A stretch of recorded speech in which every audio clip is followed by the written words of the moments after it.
You're listening to Inside of You with Michael Rosenbaum. I'm going to start talking even when Ryan's walking around the studio. That's what I like to do, Ryan. Yeah, it's like a little, like a BTS moment. Like this is really happening in Like real time. It's real. Yeah, man. exactly. Hey guys, thanks for tuning in again this week. We have a great episode. If you don't know this guy, Patton Oswalt, you should. He's written books. He's a stand-up comedian. He's had specials. He's been on so many different things. He's traveled the world. He's got a fascinating story, and part of his story is tragic, losing his wife. But his story is compelling, and it meant a lot to me that he came on the show and talked to me about it and was so open. And that's what this podcast is all about. I think you're really going to enjoy it. A few things before we get started. Thank you to all my patrons, patreon.com/insideofyou if you want to support the podcast and give back and help this thing continue. You can go to my link tree on my Instagram at the Michael Rosenbaum, and there's cameos and upcoming cons like the Smallville Con, Get Tickets, Tampa Bay, Rose City, and then other things on the link tree is my pet product, Rosie's Puppy Fresh Breath. If your dog's got bad breath, you need some Rosie's Puppy Fresh Breath, period. And The Talented Farter, my book, is available for pre-order on Amazon. So check that out. Sunspin, my band. But I'm really excited about this episode. And Ryan, you good? You traveling anymore? You've been traveling a lot, dude. Not far. Well, really. You went to visit. I've been to upstate New York, and I've been to Washington. I went to Washington earlier this year. Oh, yes. Back in March. But there are no plans at the moment. All right, so you're here for a bit. I'm here for a bit. I don't have any big international plans. Well, like I'm inviting you to my birthday party. Oh, that's going to be far. Well, it's going to be here. Yeah. By the way, I went to Italy, and I haven't really talked about it, I don't think, on the podcast. Ryan, it changed my life. And why did it change my life? It made me realize how important getting away from work and not obsessing and doing something for yourself is. It really was. I was a little stressed before I left. I was like 10 days. I've never been on vacation for 10 days. I've never taken a 10-day vacation, not more than a 4-day, ever. And this time I went to Italy, and the people there are phenomenal. The food was phenomenal. I have a gluten sensitivity, and I ate pizza and pasta every day, and I didn't have a freaking problem. I did have diarrhea one day, but that was a sandwich that I ate that was bad. But other than that, it was glorious. I loved Italy, Rome, Florence, Positano. I had such a great time, man. How weird is Positano? It's great. Yeah. It's just like, it's another world. And it made me go, you're doing this every year now. You're going to go on a trip. You're going to force yourself to take 10 days and go somewhere and just stop doing what you're doing. And it was hard. And I was like, oh, there's going to be so much to do when I get back. You'll figure it out. You'll figure it out. Try to take a break. Even if it's 2 days, take a break, a day to get away. It's so important for your peace of mind. And it really helped me. So, thank you, Italy.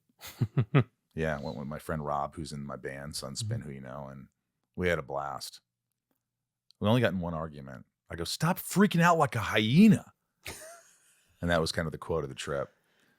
He gets short sometimes. He just kind of freaks out, but he is pretty good. And I'm impatient, so it doesn't help. Great guest, as I told you, Patton Oswalt. You're going to love this one. Let's just get into it. Patton, thanks for coming. Let's get inside of Patton Oswalt. It's my point of view. You're listening to Inside of You with Michael Rosenbaum.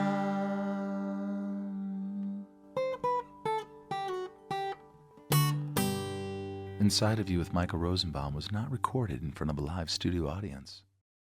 We talked. We were sitting here. You were making your tea. We were making you tea. Yes, you are. You like English breakfast black tea. Strong. 3 tea bags in there. I got 3 tea bags, man. I want this stuff like paint thinner. I mean, it's amazing. You're a 3-bagger. I wish that. Hang on. I didn't. Wait a minute. I'm gonna let's let the comment section go crazy for a second. Okay. I like the way the British drink tea. It is just They want a cup full of a rainy day. That's what they want. They want a cup full of bitterness and repressed emotion. But don't they like milk too? Then they put milk and sugar in it. But I think the working men, they just have it black with some sugar, and that's it. Are you a working man? You know what I mean? I'm a disillusioned spy. That's how I drink my tea. Why do you love horror so much? I love horror because I love things that actually are simple and know what they are and don't apologize for what they are, because that's something in me. I'm constantly second guessing myself and apologizing and like, is this what I wanted? And a truly good horror movie is like, I built a machine to scare the shit out of you. I am not here to deal with deeper truths or weird elliptical oblique stuff. I'm here to scare the shit out of you. And if you find a deeper meaning to this, good for you. But the really great, truly great horror movies like Texas Chainsaw, like Halloween, that are just like, I'm just here to scare the crap out of you.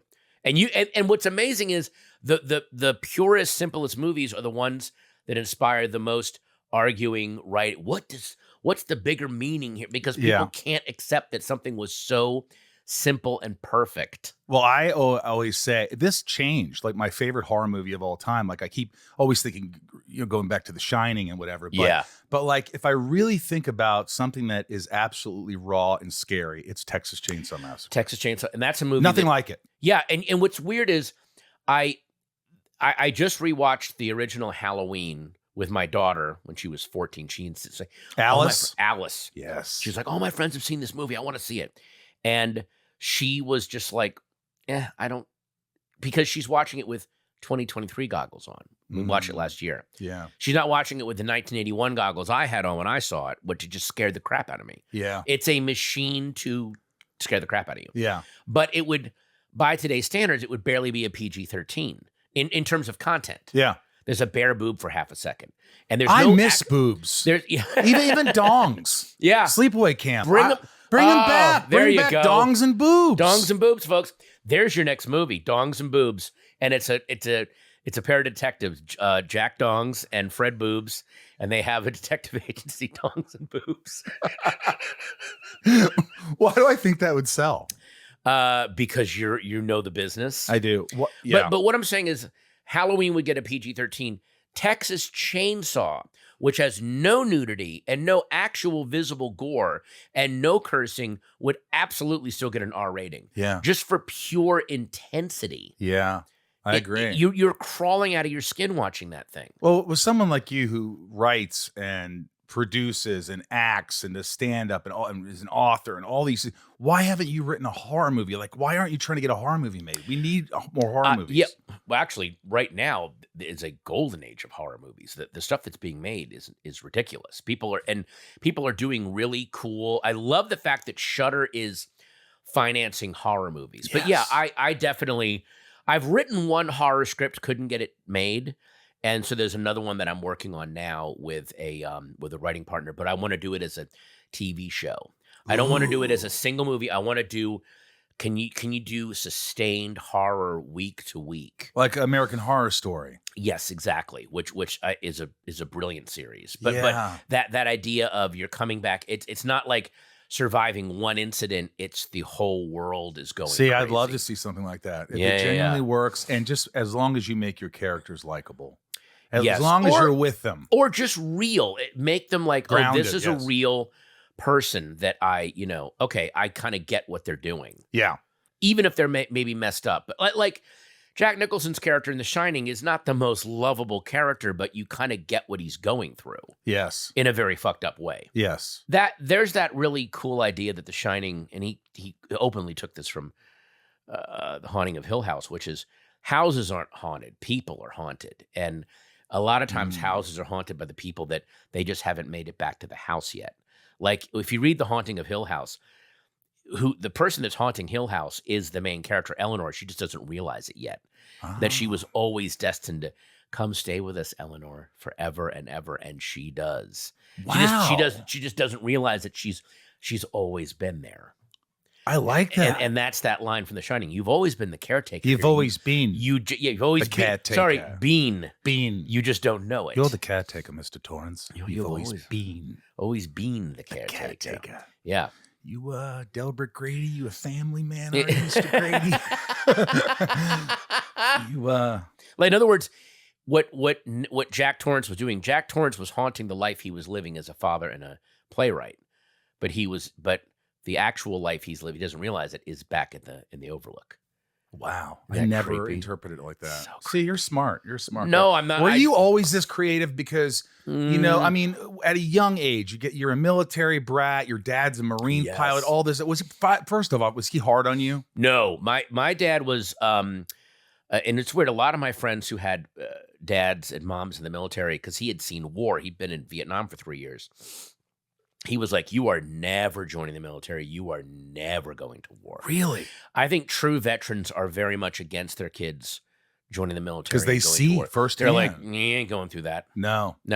And in that, especially what he went through was 3 years. That was me being shot in the leg.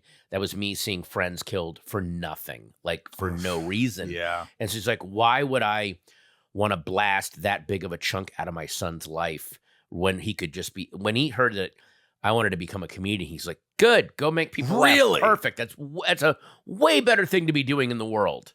I mean, what year was that when you really said, hey, this is what I'm going to do? When I really knew this is what's going to happen was in like 1990. I had been doing open mics for 2 years, but 1990 was when I first started getting booked. And I'm like, yeah, I'm really pursuing this. And he's like, great, go for it. Yeah.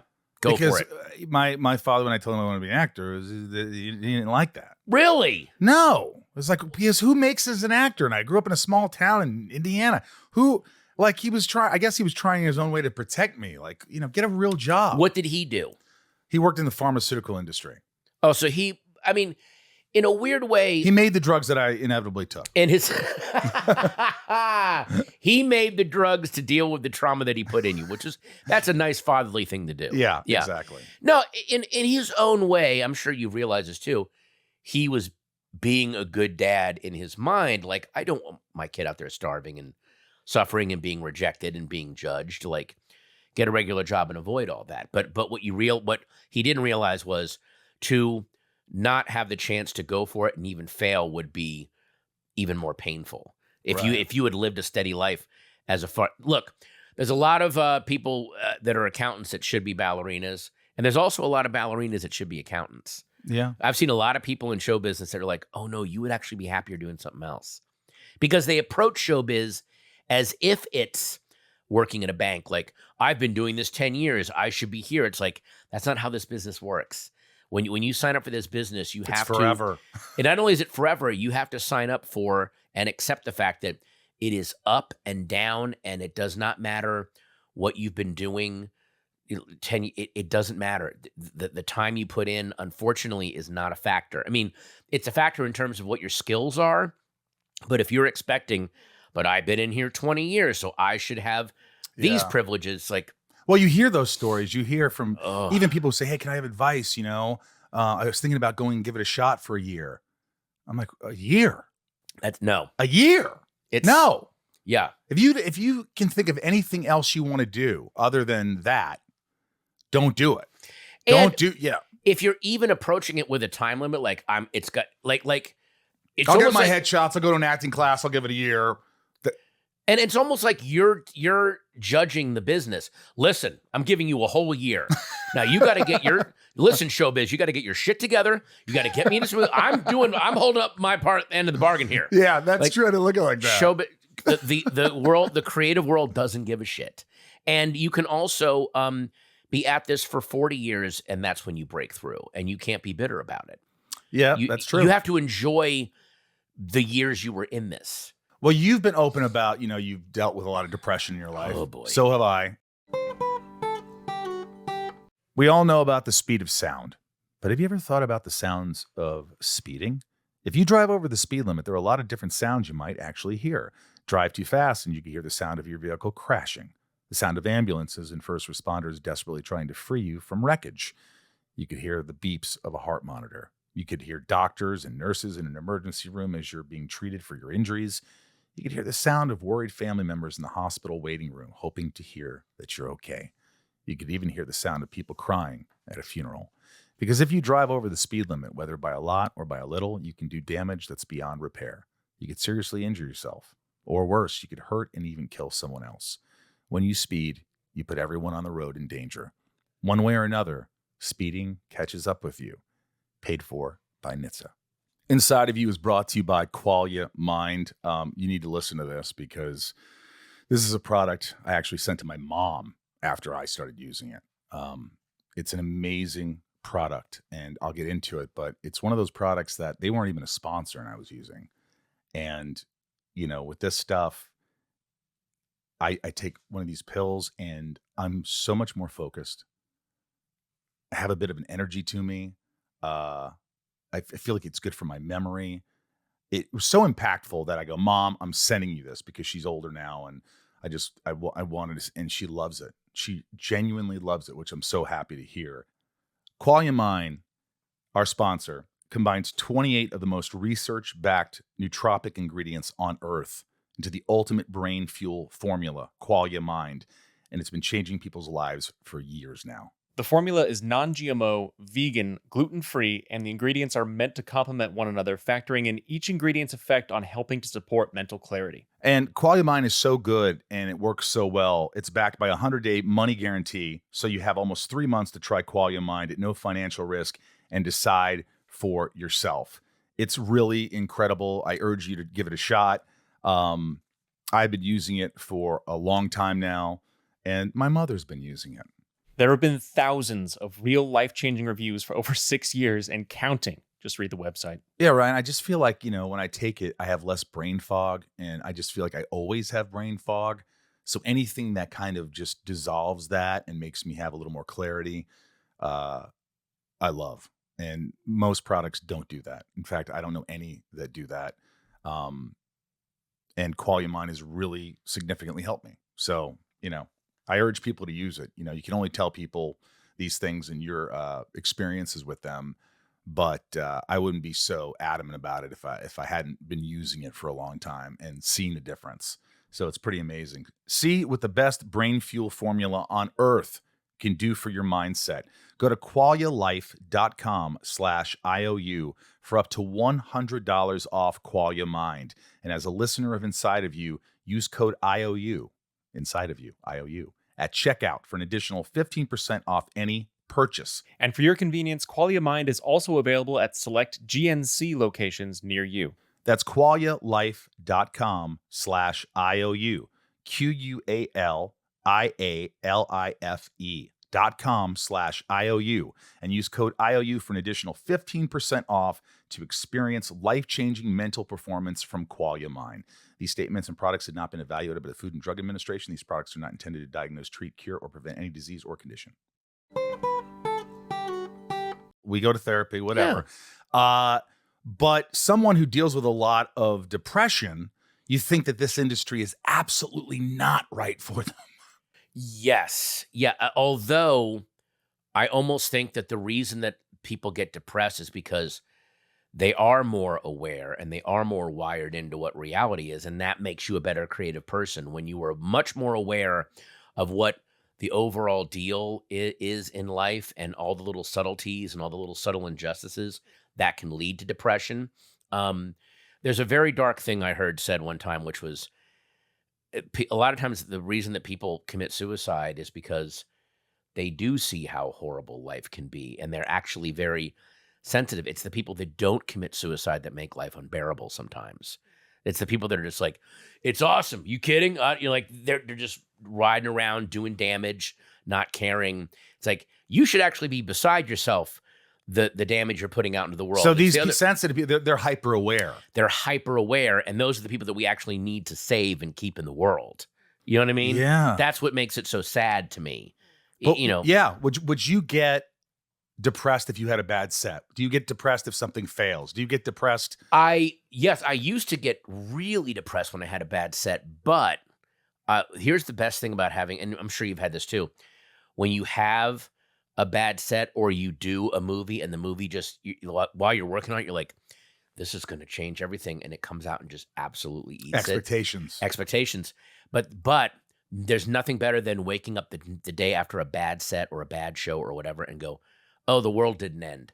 Oh, I'm actually not that important. I can keep going on with my art. I only sucked to about 400 people who were there that night. Exactly. For temporarily. Yeah. And by the way, when I show up tonight at a new show, no one there's going to know what happened the night before. So it doesn't I can just keep going. Do you remember the feeling that you had failing and the numbness? I remember the numbness and the almost like the world's ending and you just feel like everything stopped. And then how did you slowly get out of that and start to deal with it in a better way? The way the word slowly was very key. You have to slowly wake up each day, and it'll take you a couple days to then realize, oh, wait, I can just keep going.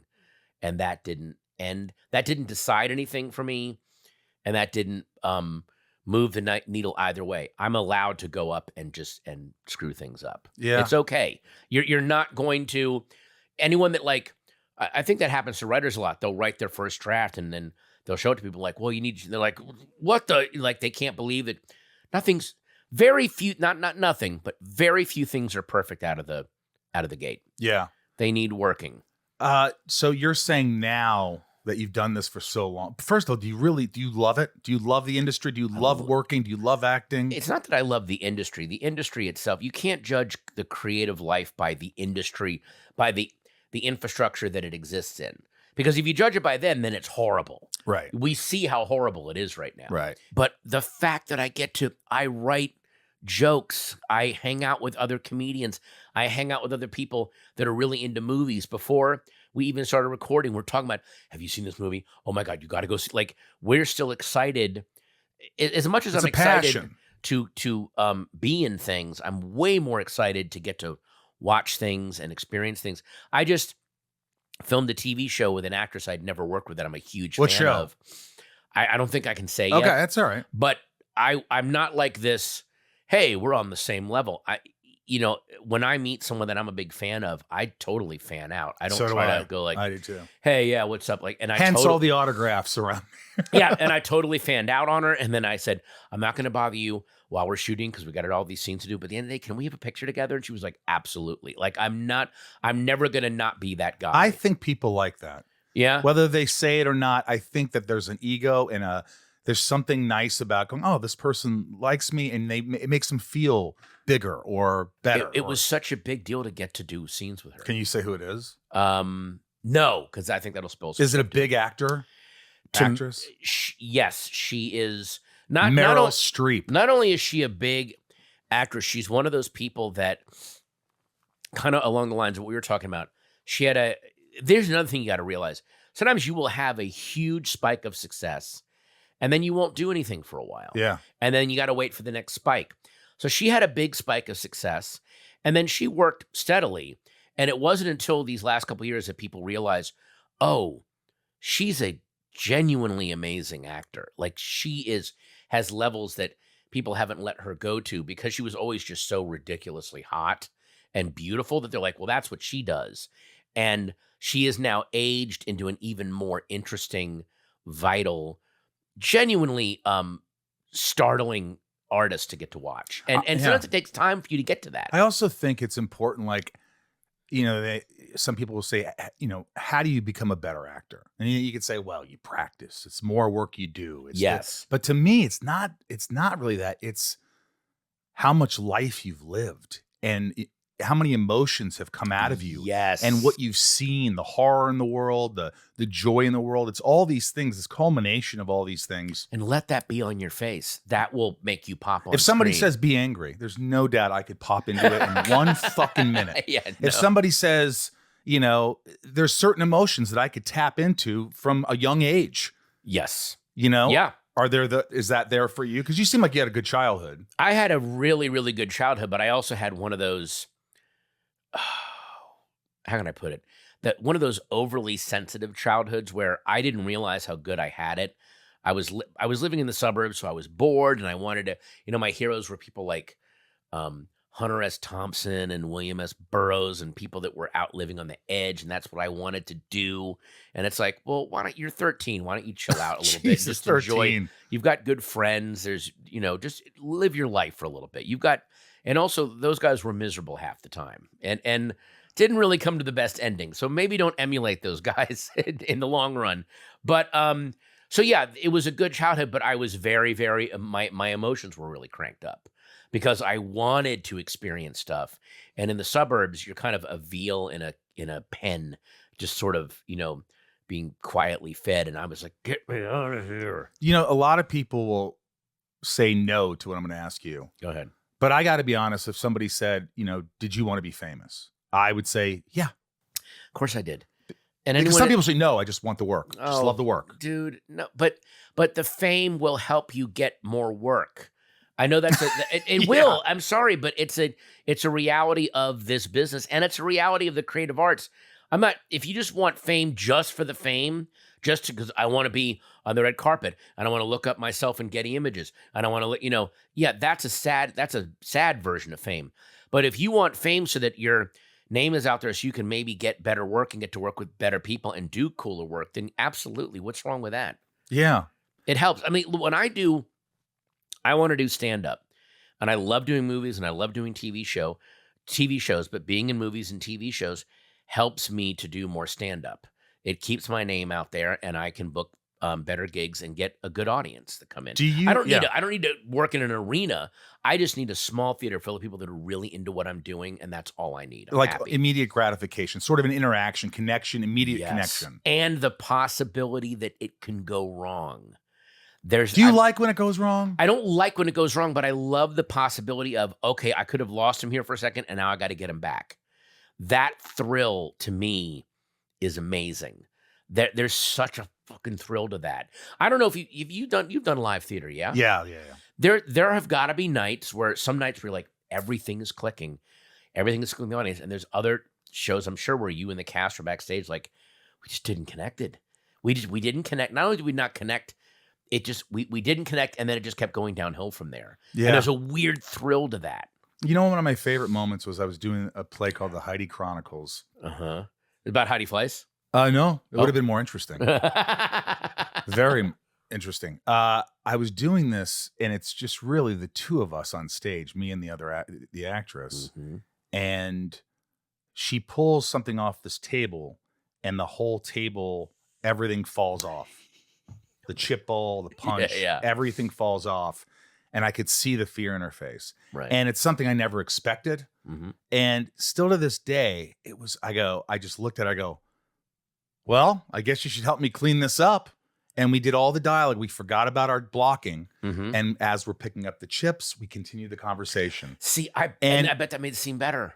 I remember the energy. I remember the nerves. I remember the excitement. It was just all so raw. And again, the audience right there. And was that supposed to happen? Was it not supposed to happen? I think they probably knew it wasn't supposed to happen. It was a mess. But you went along with the stuff. I went along with it, like you were saying. It's just changed the energy. It changed the energy. And it was just one of the best moments as an actor for me that I was able to, you find a way. Like you're saying with stand-up. Yeah. You're bombing. You got to find a way. Find a way out. Yeah. If it doesn't work, it doesn't work, but you got to just continue to. And it's thrilling for an audience to see it going a certain way, and then you pull it out at the last minute. Yeah. And again, I don't like it. I would rather go on stage and do my material and it really, really goes well. And for the most part, it does. Yeah. But those nights when it goes off the rails and I got to find a way back, it does. Like, that audience will always remember you. They will always like, yeah, we're coming back to see But do that you guy. ever say something like, oh, this is going well? Oh, you didn't get that joke. Do you start doing that thing? You know what? I used to do that because I came out of that whole alt scene in the early 90s, which is all about, oh, I hate myself. This sucks. What is this? Yeah. But then the Mark Maron days. Well, just the whole, and this, by the way, this translated to movies and music as well. It was that whole shoegazer. We didn't really prepare. What the, who cares? Whatever. And that's kind of cute a couple of times, but audiences eventually want to come and see a show. Yeah, they want to see a show, right? And so eventually I did get to the point where it's like, I don't sit there and go, I'm awesome, but I try not to go, boy, this is going in the shitter. Like I at least want them to feel like I'm excited to be there. And even if something goes wrong, I'm like, I got other stuff. Don't worry about it. Like, you're in good hands. Right. You know? Yeah. I could see you doing something like this where you say something doesn't work and you go, you know, let me tell you about this. Yeah. Texas radio and the big beat. Oh my God. Yeah, there are those moments though where, but if you also like explore the fact that, wow, that absolutely did not work. And you know what? I actually thought it would. And the reason that I thought it would work, and if you actually talk about your own delusion as to why that would work, that can end up being really funny. Yeah. Did you think, like, if you look at your career and all the things you were you nominated for how many Emmys? 6. How many did you win? 1. You won an Emmy. I won an Emmy. For writing, right? For writing.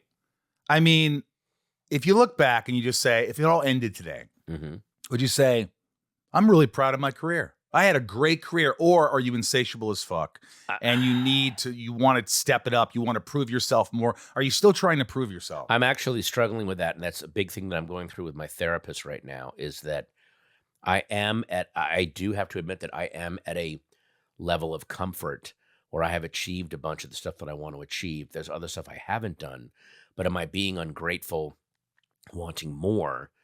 And I got to find that balance between, because there's days where I'm just like, I'll admit very freely, there's days when I'm working on something like a new project, and if I don't get the work in that day, I'm just like, I mean, it doesn't really matter. I can still do stand. Like there is that unspoken, I can go do other stuff. And I don't have that. When I was doing stand-up, there was a cliff to my back. Like, I either make this work or I'm dead, or I'm homeless. Like, I have to, so in a lot of ways, the cliff has been taken away from my back. And how do you find that new sensation? Or how do you find a different version of that? How do you set those goals and then try to clear your head of? And I think it's a thing that a lot of people try to deny. And I tried to deny it for so long. Like, man, I'm out here struggling. No, that's a lie. That's a lie. You're not struggling anymore. You're struggling to do new stuff, but don't couch it in the idea of, I'm struggling, and if this doesn't work, I'm done. Like, no, you've built a little safety net for yourself. Yes. And so accept that. If you work within that reality and work within that truth, then that's how you can build and work honestly on whatever the next thing you're working on is. See, I'm dealing with something else. I never thought I'd amount to shit. I didn't either. Well, no, in a sense that, when I had some big success, right, I thought, great, I'm done. I'm done. Like, it's enough. I don't, it almost like in a way you can lose your drive, because I don't know how. I was very ambitious to make it, to make a living, to be on TV, to be in movies, to do all these things. Right. But at the same time, anything I got was sort of like, wow, I outdid myself. Yes. Does that make sense? That absolutely, because you're still, if you lose that spark of, oh God, they want me for something, then I think your work's going to suffer. And you can tell the actors and actresses that are like, I'm just paying the bills with this fucking thing. You can see that in the performance sometimes. Yeah. Of, here I am. Okay, this gets me through this quarter. It's not that I don't want to do other great things. And I do a lot of things that for the first time in my life, I feel like I'm actually not just trying to get through it. I'm enjoying the process of things. I really am. You're enjoying a day rather than, all this, whatever. But then in September, that's when when you're thinking ahead and you don't give a fuck about what you're doing now. Right. It's almost like you get a show and you're like, oh, I just can't wait till it's over. And I can be done. I don't think like that. It's more like, I'm writing this script and I'm not really thinking, I'd like it to sell, but I'm really enjoying the process, even if it doesn't. Right. But then it's weird. How do you deal with the fact that on days when, let's say, you wake up feeling cruddy, or you just can't get started with the writing, and there's a part of your brain that's like, Michael, you can just go to some autograph conventions or a thing over the weekend and make $100,000. Like, there's that voice of, you now have outs for yourself. Yeah. So how do you keep the fire lit under the project where you're actually rolling the dice and risking Because stuff? I don't want it to end where that's all I'm relying on. Yes. I want to do things that I love and hopefully get things made and work with my friends and try to dabble in things that I never thought I would do and see if things click and they work. I'm always doing that, but I'm very, I don't just take a job to take a job. Right. I don't do that. And I'm grateful and I'm fortunate. But at the But like you obviously you should envision where you want to be and what you want to do. Like, here's the project. I'd love to have it this way. But I think sometimes it's just as important to envision where you don't want to end up and envision it fully and really feel, how would I feel if I just settled for that and just kind of gave up? What would I be feeling sitting in that chair? What would that feel like? And really embrace that feeling so that you'll then avoid that feeling. Or you'll then take concrete steps so that you don't end up there. That's true. But that's something that I struggle with. And that is not something that, again, I am a master at mapping out what I or other people should be doing, but then in the daily practice, that's what I have to embrace outside of talking so much. No, show up and just do it. Inside of You is brought to you by Mint Mobile. Listen to this, Ryan. These guys are the real deal. I couldn't believe this when I read it. With big wireless providers, what you see is never what you get. Somewhere between the store and the first month's bill, the price you thought you were paying magically skyrockets. With Mint Mobile, you'll never have to worry about gotchas ever again. When Mint Mobile says $15 a month when you purchase a 3-month plan, they mean it. Say bye-bye to your overpriced wireless plan's jaw-dropping monthly bills and unexpected overages. Mint Mobile is here to rescue you with premium wireless plans starting at $15 a month. Are you serious? All plans come with high-speed data and unlimited talk and text delivered on the nation's largest 5G network. Do you know how much money I'm going to save? A lot. Use your own phone with any Mint Mobile plan and bring your phone number along with all your existing contacts. Ditch overpriced wireless with Mint Mobile's deal and get 3 months of premium wireless service for $15 a month. To get this new customer offer and your 3-month premium wireless plan for just $15 a month, go to mintmobile.com/insideofyou.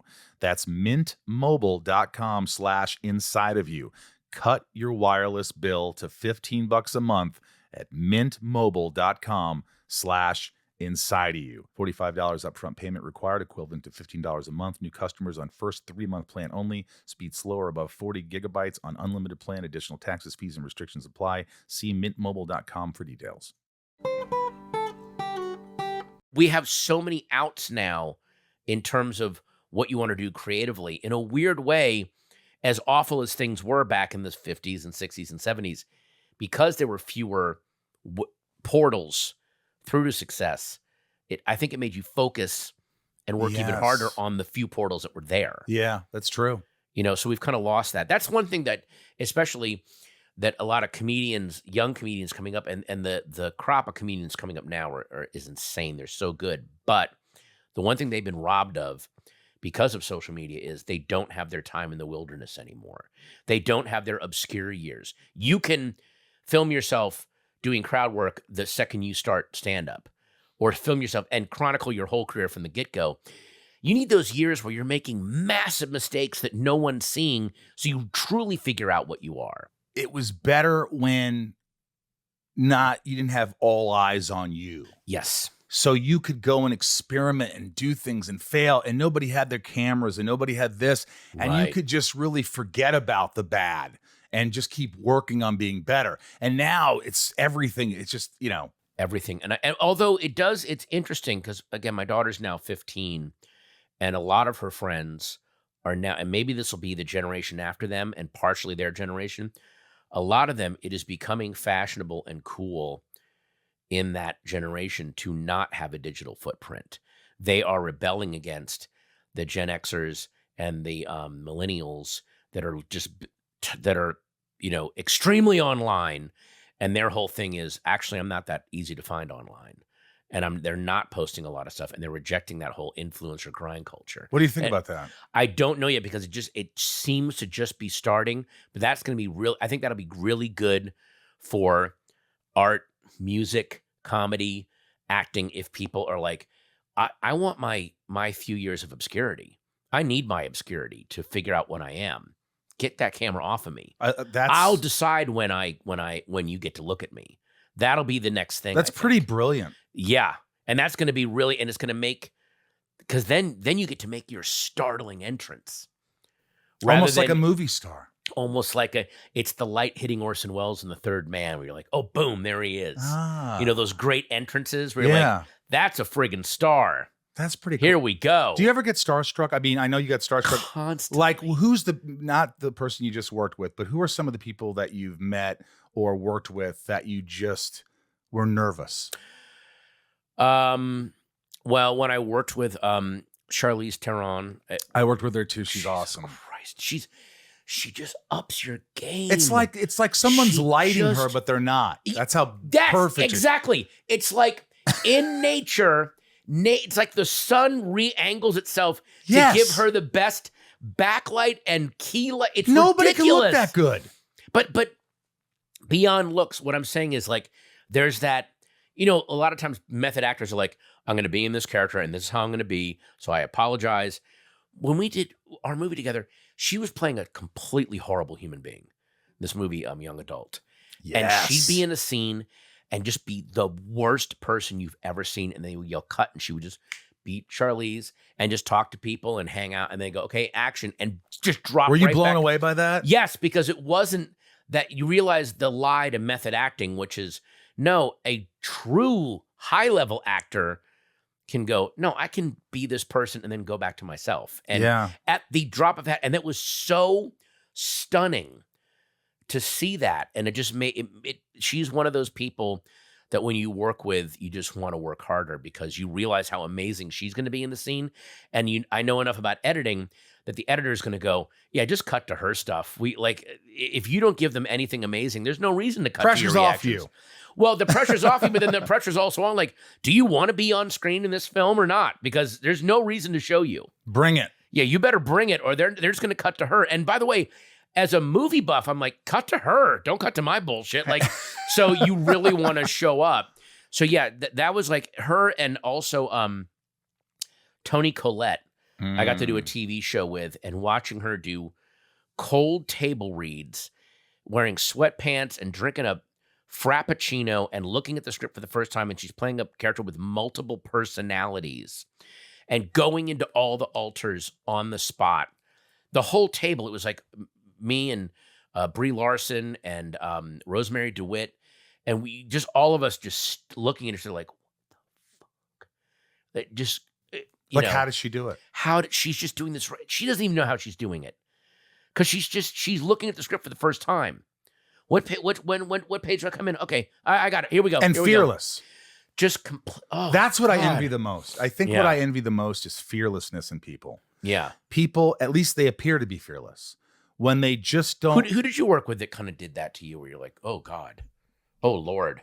I mean, I don't know. I've worked with some big names, but like. See, I don't get as freaked out. I don't want to cut you off, but no. I'm glad you did. It could have been another hour. I got to work with Charlize. I got to work with Tony, so I got to spend some time with them. It's frustrating when you meet someone that's a hero to you and you're just meeting them for a fleeting second and there's so much you want to say, but you're like, their whole life is a gallery of people going, I just want to tell you, like I met Martin Scorsese at an event. And I said, I just want to say thank you. I don't want to bother you. And then he was so gracious. And then we ended up talking about, I mentioned, because I had just watched a personal journey through cinema and just some of his insights in that. And he like lit up. And then we ended up talking about Timothy Carey for like half an hour, like obscure. See, you tapped into something. He was like, not the same old shit. Exactly. That's what you got to look for. Yeah. But it wasn't planning. I just wanted to go up and thank him and then leave him alone because he's freaking Martin Scorsese and he could not have been nicer. Have you worked with assholes? Yes. And that's all I'll say. I got to talk about. By the way, can I just, this is going to be, and this is not me ass kissing. This is something really interesting I thought about today because I was driving here. As I was taking I live 3 minutes away from you. You do? We live 3 minutes away from each other. I think I've passed your house when I go on my walks. Well, invite me for a walk or something. I will invite you for Please. a walk. Yeah, I'm telling you. You live on a nice hill too. It's really good heart rate Yeah. upper. We'll do a Kevin Nealon walk. I've done that I show. know. I love that show. Your portrayal of Lex Luthor on Smallville. I'm not going to get into nerd stuff. It is I'm waiting for someone to write a deeper essay about this, like on Collider or the Baffler or something like that, or one of these news sites where what's it called when people have their own? You subscribe to the their like blog site. A lot of journalists have these now. Your portrayal of Lex Luthor completely anticipated what we're going through now with people like Elon and all these other damaged tech bro millionaires who have all the money and all the power, and they just want to be cool and liked, and they will destroy the world if they're not. And the parallels between that portrayal and you portrayed a type that hadn't really existed up to that point. There had always been the evil, confident tech billionaire that's totally cool, but we had never seen the ones that were so openly. There is something so tragic and almost sympathetic about Elon, he's the kid whose dad owns the rec center, and he wants to be invited there to play foosball, and he knows he can just walk in and but no one has ever invited him there. And that's what he wants. And Lex, the fact that he's friends with his farm boy who is actually kind of sure of himself, or at least happy.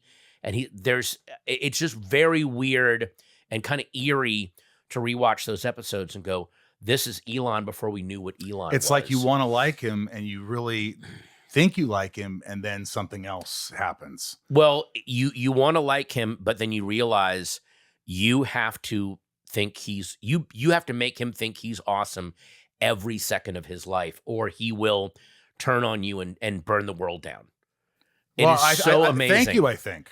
Right? Well, no, it's an amazing portrayal, because there is always that weird, you play him very confident, but then there's that underlying thing of like, you'd better laugh at every joke I make. You better think like it's very eerie how I love this very intelligent, very cool, kind of postmodern superhero show kind of called the situation that we're all living in now.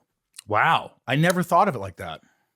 You think outside the box. Well, no. It started out at 13, Hunter S. Thompson, Burroughs. This is what you do. The scene where you meet where you shake the fortune teller lady's hand, and then she sees the vision of you in the Oval Office. I'm like, they just called the entire the teens and the 2020. They just called the whole thing. This is terrifying. It's like The Simpsons. Yeah, it is weird. I love those moments where what seems to be fun, disposable, pop culture entertainment actually ends up being weirdly prophetic. I love it. There's a not great financial thriller called Rollover with Jane Fonda and Chris Christopherson. This came out in '81. It's not great, except the last 10 minutes completely predicts the 2008 financial meltdown and shows what would have happened if we hadn't pulled out of it. It's like, crap movie. Oh my God, this is the scariest thing I've ever watched. Wow. Yeah. So I just love stuff like that. I hear you. Yeah. Inside of You is brought to you by Shopify. Shopify is the global commerce platform that helps you sell at every stage of your business. Let me tell you about Shopify. When this show started, and even Talkville, I didn't know what Shopify was. I didn't know how I was going to sell products, t-shirts and mugs and all these things. And someone showed me Shopify and how easy it was to use. And I always, Ryan, I'm always like, it's going to be too hard. I don't want to deal with it. And you're just wasting potential when you don't. And I finally signed up for Shopify, and it is so easy to use and navigate. I could put a 15% discount on in 3 seconds. I could put Rosie 15, boom, on all items. Yes. For how long? This date to this date. Which products are doing great? Oh, this one. Which products aren't selling? It's so easy to navigate your analytics. See how much money you're making every month. It's right there. Compare to months before. I love Shopify. From the launch your online shop stage to the first real life store stage, all the way to the did we just hit a million order stage, Shopify's there to help you grow. Shopify helps you turn browsers into buyers with the internet's best converting checkout, up to 36% better compared to other leading commerce platforms. And sell more with less effort thanks to Shopify Magic, your AI-powered all-star. Plus, Shopify's extensive help resources are there to support your success every step of the way. Whether you're selling scented soap or offering outdoor outfits, Shopify helps you sell everywhere. From their all-in-one e-commerce platform to their in-person POS system, wherever and whatever you're selling, Shopify's got you covered. Because businesses that grow, grow with Shopify.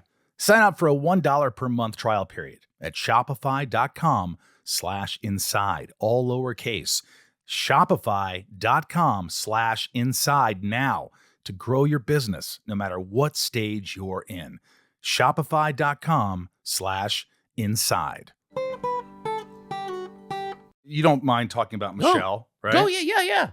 I mean, I'm into true crime drama, and Oh. I'm pitching something, and I know you married a true crime writer. Yes, I did. And I married a crime fighter. I mean, Yeah. it's pretty. Was that one of the biggest appeals? Is you loved her mind? You loved what Yeah. was it about Michelle?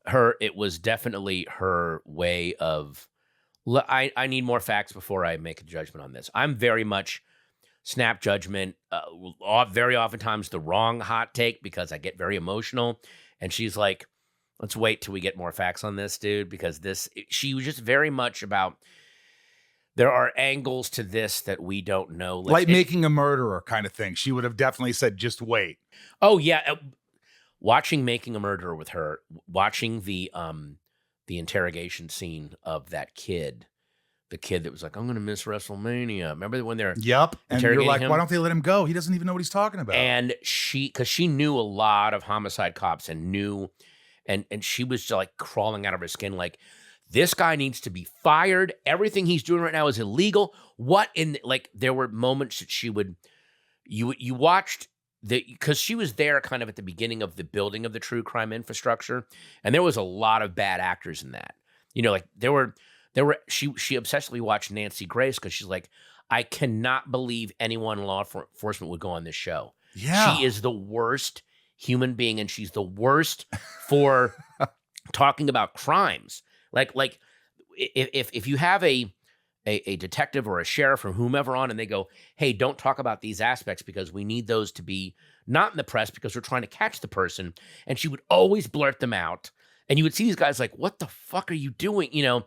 And they'd still go on. And it was just like, these people are, and early on, her website, True Crime Diary, she got calls from different cable shows like, can we have you on and use it? She goes, I don't want my debut to be on the Geraldo Rivera show and have it be all this sensationalized shit. I actually want this to be, you know. And so the first time she was never on camera, but Dateline called her because she had basically put together a case about a Mormon black widow who had been killing all of her husbands. But because this was before true crime podcasts and true crime blogging were considered a thing, the family was like, we're not talking to ABC. We're not talking to networks. Are you kidding? And then she's like, I'm just a blogger. Oh yeah, we'll talk to you, whatever. And then she got the family to talk about all this stuff and, you know, it got them to tell their side of the story on her site. And then Dateline called her and goes, can we fly you to Utah and have you talk to these people again? And because she uncovered all this stuff that they couldn't get them to talk about. And she did? Yeah, she did. She flew out there and then she prepped who's the guy? The narrator. Come on, Dennis. No, not Dennis.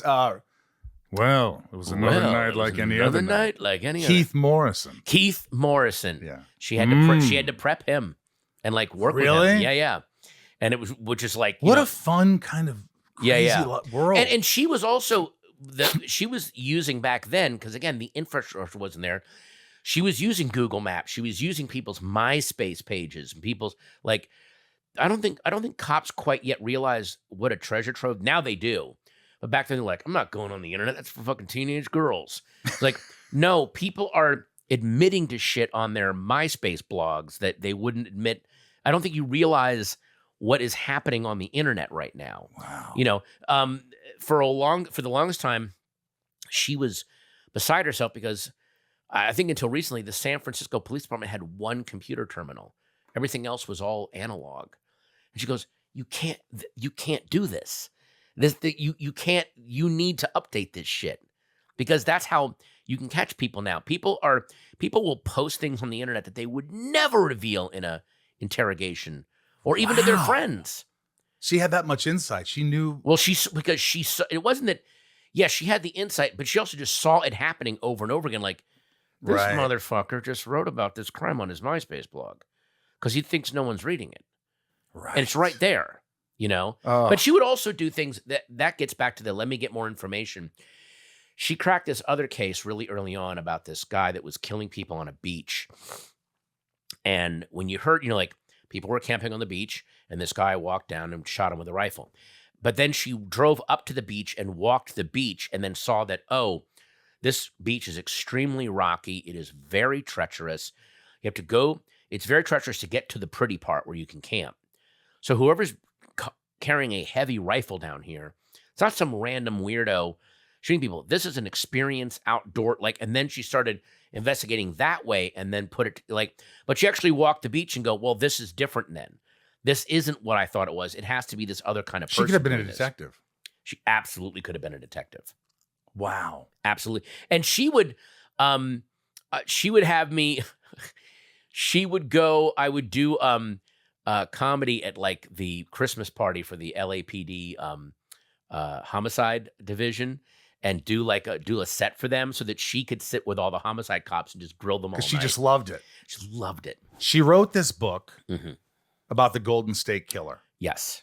And what was the book called? I'll Be Gone in the Dark. And unfortunately, she passed before the book came out. She passed right before she could finish it. And you said, I'm finishing this.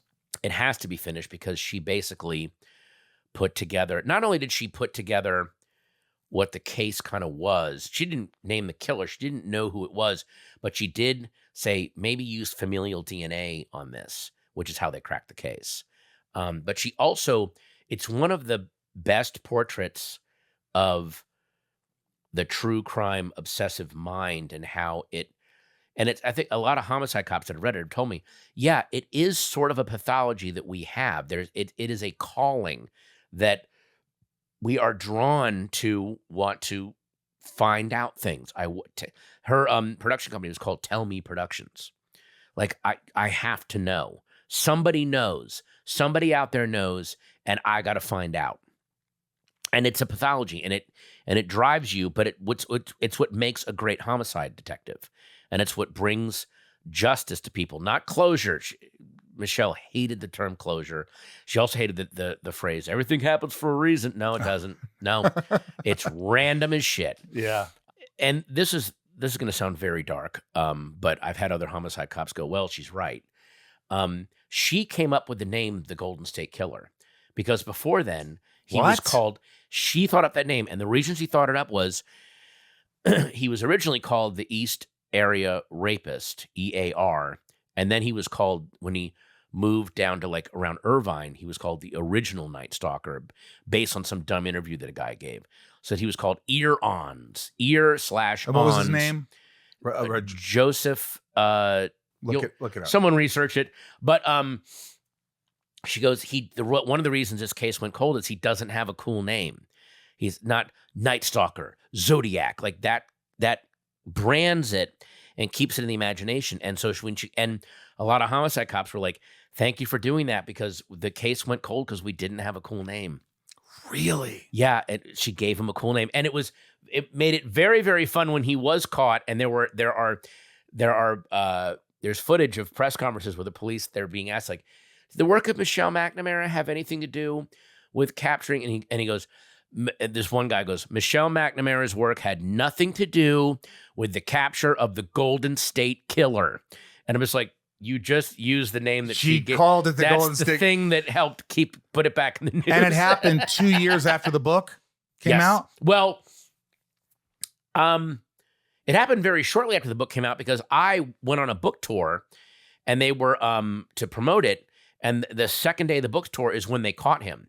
And if you watch the What? documentary on HBO, they have the moment on camera in that Liz Garbus, who is the director. The next morning, we're leaving Chicago. It's like 5 a.m. and she's filming us going, I guess he just got caught. And we're all reacting to it. on. Like, what do we do now? This is insane. Oh, what was it? Yeah. Joseph James D'Angelo. Joseph James D'Angelo, Joseph James Yeah. D'Angelo. What? who, by the way, in court, in his wheelchair, all withered and all weak. And then there's, of course, footage of him when he goes into his cell, pops out of the wheelchair, doing pull-ups, just trying to get sympathy with it. Unbelievable. Just a complete psycho. What? Fucking. Dealing with Michelle's passing, was that the hardest thing you've had to do in your life? No, hardest thing was the next day after she died, having to tell our daughter. That was the hardest day of my life. I will never go through something that horrible. Having to tell a little girl that her mom has died. Ugh.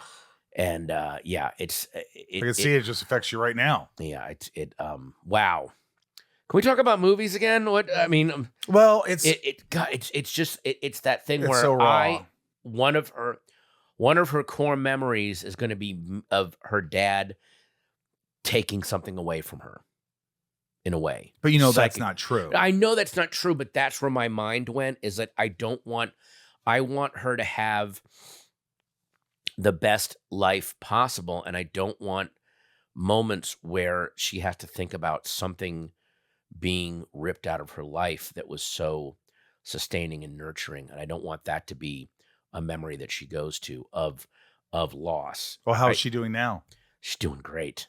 She's doing fantastic. And you guys are close? Very. I mean, I just spent I would drop her off at school and then park outside the school and just sit there and read and wait till 3:00 and then pick her up and we'd go get food and hang out. Like that's all I wanted to do.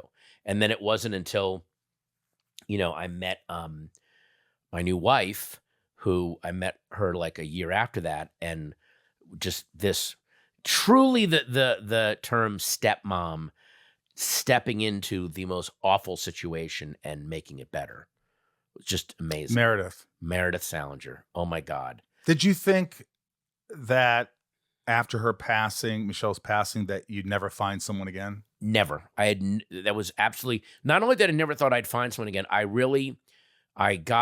had this thing where it's like, first I was like, I'm not gonna be able to live. But then I'm like, well, I have to live because of my daughter. I'm like, okay, I can merely exist. I'm not going to feel joy or anything again, but I can merely exist and I can get up in the morning and get her breakfast and get her to school and all this stuff. And then another father at her school had lost his wife years before and said, I know this is going to sound weird and maybe even a little offensive.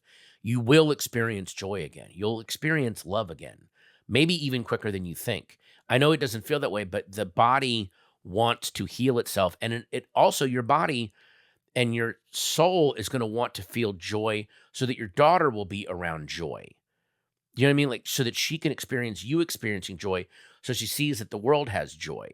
So there was, so I was very worried about, because I met Meredith, we first started talking 11 months after Michelle passed. We never met in person.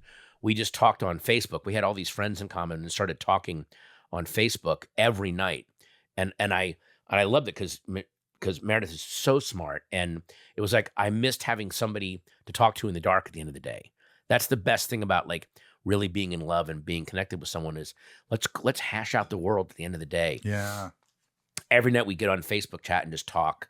Not and you're flirting. like, what's happening here? Like, what the hell is going on? And blah, blah, blah, and she knew what had happened to Michelle and was, but normally that would maybe people would fear that or be like, oh, no. I don't want to part of it. But Meredith's also fearless. So, we, and for 3 months, we just talked every night. We never spoke on the phone, never met in person.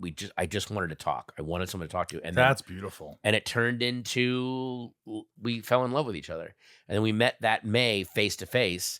And then we got engaged in July and married in November. How does Alice like her? Alice loves her. I mean, Alice loves her. Alice is also a teenager who is doing what a teenager does with their parents, which is, oh God, leave me alone, you know.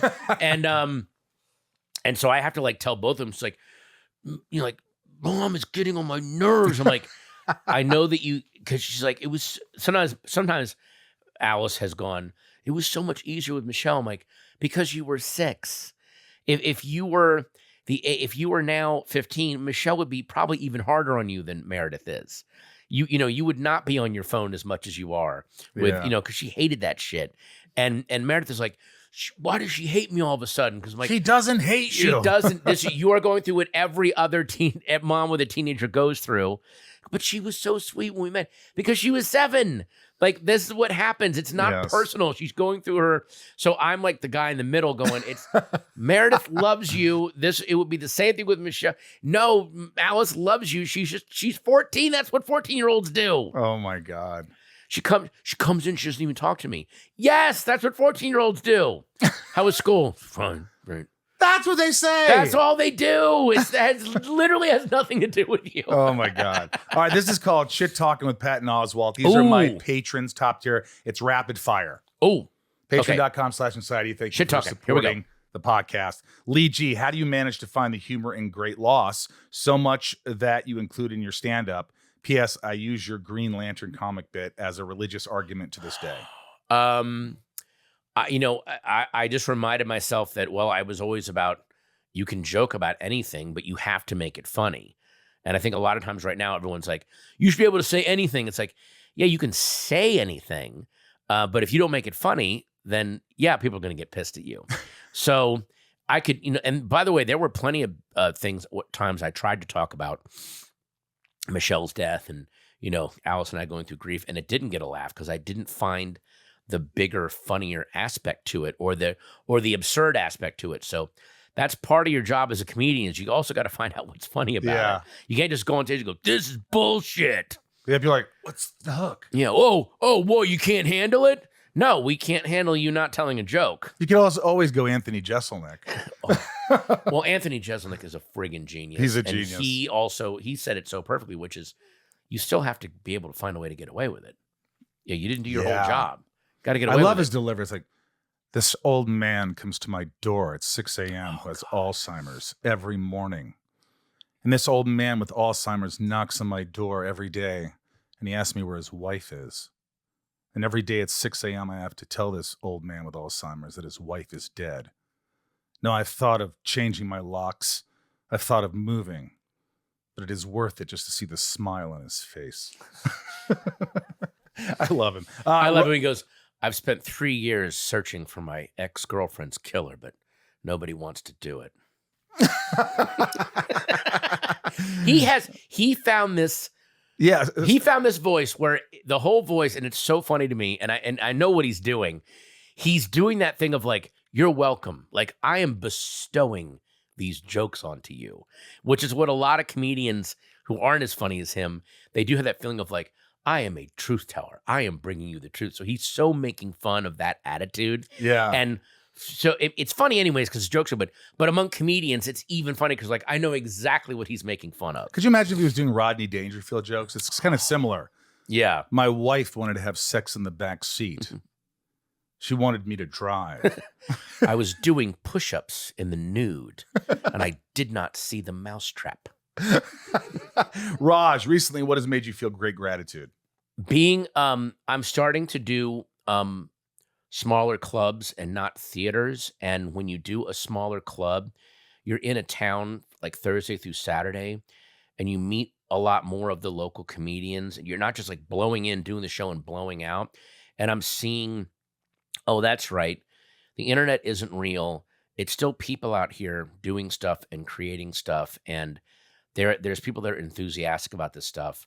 And I needed to be reminded of that. And it really has given me such a better perspective on this career. I love that. Leanne, who was your first celebrity crush? Oh, God. I mean, look, my wife's going to kill me for this because this was one of her contemporaries. It was probably Elizabeth Shue in Karate Kid. Oh, me too. Jesus Christ. And now that being said, Meredith Salinger in Dream a Little Dream. Yes. Even Maxim Magazine was like, this is, I think Elizabeth got number 1 and she got number 2 in that poll. Because that, I mean, and Meredith is just as beautiful to this. She's just insane. But if I'm being honest, it was Elizabeth Shue. Jessica. And by the way, and she knows that. Meredith knows that. I like how you keep. I'm gonna get my ass. You'll be fine. Oh, Jessica B, do you have any lines from a film or TV series that you like to quote? What are they? Oh my God. Okay. My favorite line from a TV series is an episode. It's called Galentine's Day on Parks and Rec, and it's Ron Swanson after Leslie's boyfriend, who's played by Justin Theroux, does this whole thing where they get Leslie's mom back together with this guy that she knew when she was a little kid, played by John Larroquette, one of the funniest guest spots I've ever seen on a sitcom. John Larroquette is so funny in this. Funny. And they do this whole thing, and it's a friggin' disaster, and it embarrasses him, and it embarrasses her mom, and it's really awkward. And Justin's like, "That was amazing how we got like," and Leslie is appalled, like, "I thought this guy was cool, and he just is taking delight in people's awkwardness and sadness." And then fucking Ron Swanson, I'm not going to quote this directly, but he just goes, "Leslie, he's a tourist. He comes into people's lives to get a cool anecdote or a cool little thing he can post online, and then he leaves and doesn't care about the wreckage. He's a tourist." And it's it was like, Parks and Rec was a great, funny, entertaining show that then had these moments of like, God, that is such a deep truth out of nowhere. Yeah. You know, that idea, and that encapsulated so much of our online culture now. It's like, you're just a tourist. You don't give a fuck about anything, you know? Yeah. And it reminded me, I don't want to be that. Like, I've had those moments when I've like filmed something being awkward or commented on something, and I still slip and do that, but I don't want to be a fucking tourist. I like that. So there's that line from Parks and Rec, and then there's another line from a line from, a lot of people quote this, but the line from Citizen Kane where he goes, they're trying to figure out what rosebud means, and he goes, well, maybe it was a girl. He goes, I don't think that he would live a life, and the one thing he remembers is some girl. And then Sidney Bernstein, his editor, tells that whole story. He goes, I don't know. When I was a young man, I was crossing on the Staten Island ferry, saw a girl, the ferry coming the other way. She had a white dress on. She was looking like she was anticipating something. Don't know what she was wondering about. Never spoke to her. I saw her all of 3 seconds. Week hasn't gone by where I haven't thought about that girl. Like it's just this amazing monologue. Visual. Yeah, and by the way, it's just him sitting at a desk talking, and you absolutely see the scene. Like, and I think even people, it's like the scene in Persona where she talks about meeting the boys on the beach, and there's people that insist that, well, that scene's in the movie. No, they're just describing it. You never see it happen. I love that. Let me ask you this. All the acting roles, all the stuff you do, now you're doing a show, you're hosting a show called The 1% Club. Now, let me ask you, is it easy? Is it easy to host something? I thought it was, look, I'm not going to lie. It's actually kind of easy. It's really It fun. is. Here's why. Half the show is crowd work. I'm just talking to people, and I'm interested in, like, I like their lives, and I can create kind of through lines with them, because a lot of them are there for really interesting reasons. Like, why do you want to win the money? Well, I want to, take my family to China all as a group, because to see it, like, there's people out there not just like, I want a spa day. Like, there's a whole other story going on that they want to complete. And you realize, oh, this game show that I'm hosting is just a blip in a way bigger, interesting movie going on in their attempt to find this money to go do this thing, this quest or whatever. So that is very intriguing for me. So because I'm so interested in that, it's not like I'm going, oh God, I got to talk to these people. Like, I want to find out what's going on. And then the rest of the show, the questions are genuinely really clever. They have nothing to do with your knowledge of trivia. It's all just, can you put things together logically? Like what? I'll give you a question right now. I'll fail it. If 1 equals 5 and 2 equals 25. And 3 equals 100. And 4 I'm equals 150. What does 5 equal? 1 equals 5. 1 equals 5. 2 equals 25. 25. 3 equals 100. 4 equals 100. 150. Yeah. And then, so what does 5 equal?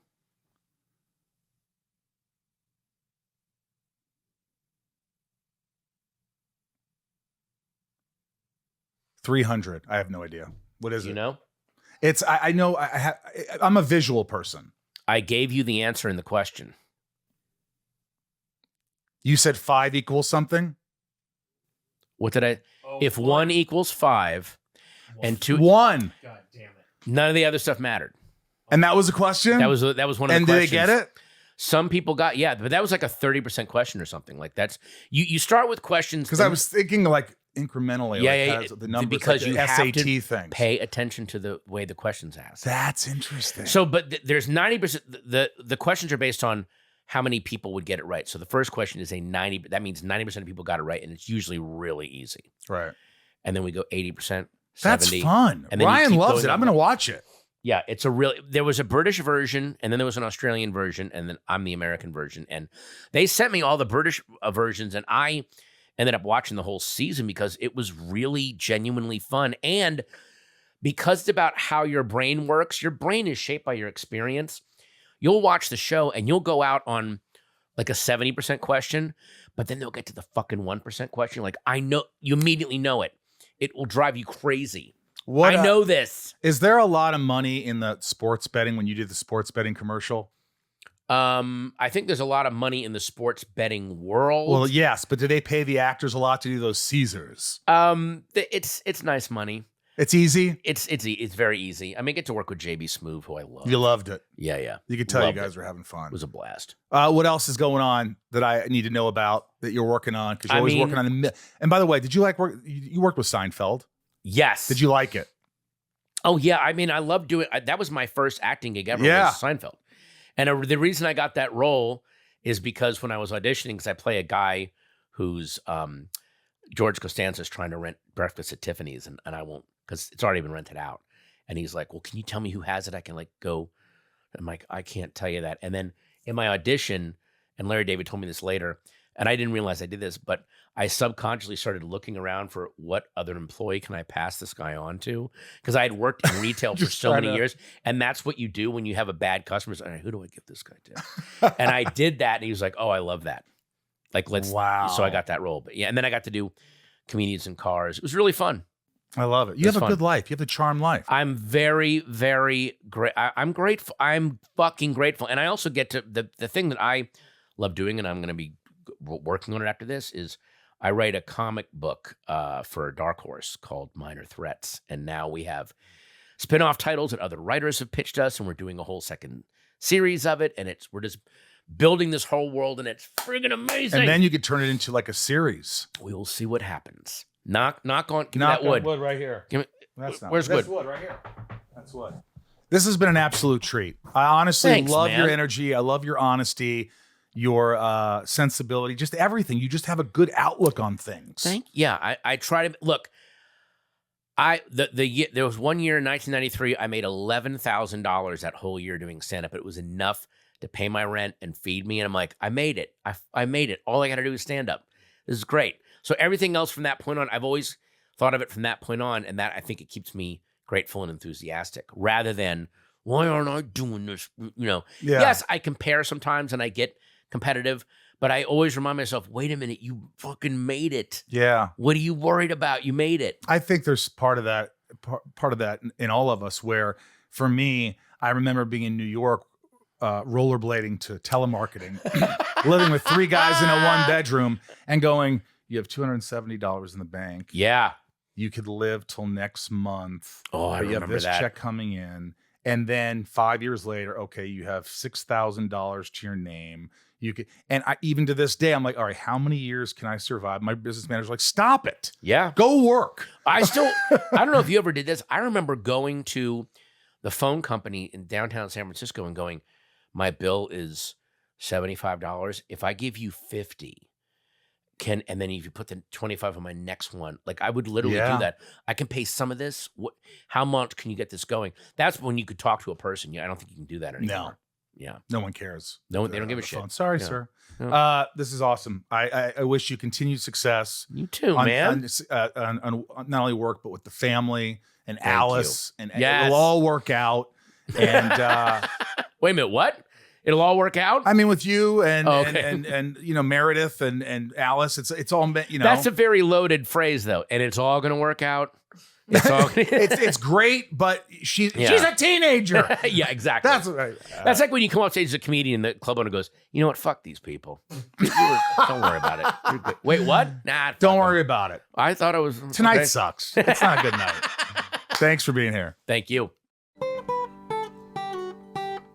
I loved him. I didn't know him. I never met him. And he just was filled with enthusiasm and knowledge and life. And I wish him the best, only the best, you know. You love him. Oh my God. Yeah. Why don't you tell him? Yeah, you're weird about that stuff. You don't really tell. I force you to get pictures with people. I know, and I appreciate that. I did that with Billy D. Williams. I did that with John Rhys Davies. Keanu. Yeah, because I want you to enjoy it. I know you want to, but you don't want to feel like I don't want to bother them, so I bother them. So you're welcome, Ryan. It's nice when Bill is here too, so that he can also get some of the blunt, some of the.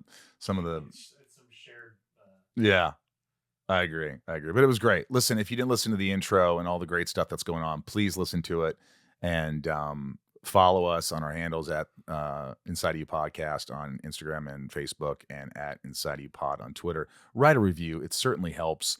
And watch on YouTube, subscribe, spread the word, and join Patreon if you want to support the podcast, which really helps this podcast stay afloat. Patreon.com/Inside of You. And thank you, Patton, for being on the podcast. It was glorious, very glorious. Now it's time for the top tiers. These are the folks that go above and beyond and give this podcast more love than I know what to deal with. So Nancy D, Leanne Kristen, Little Lisa, Yukiko, Jill E, Brian H, Nico P, Robert B, Jason W, Sophie M, Raj C, Jennifer N, Stacy L, Jamal F, Janelle B, Mike E, Eldon Supremo, 99 more, Santiago M, and Leanne P. Dave Hall.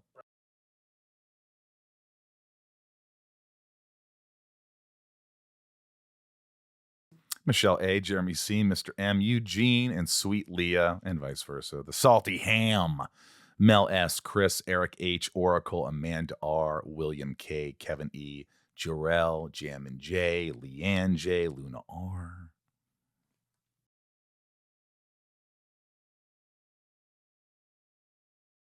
What'd you say? Oh, I have that sometimes. I really think I blacked out. Good for you. Where do we stop? Luna R? Yeah. Mike F, Jules M, Jessica B, Kaylee J, Charlene A, Todd T.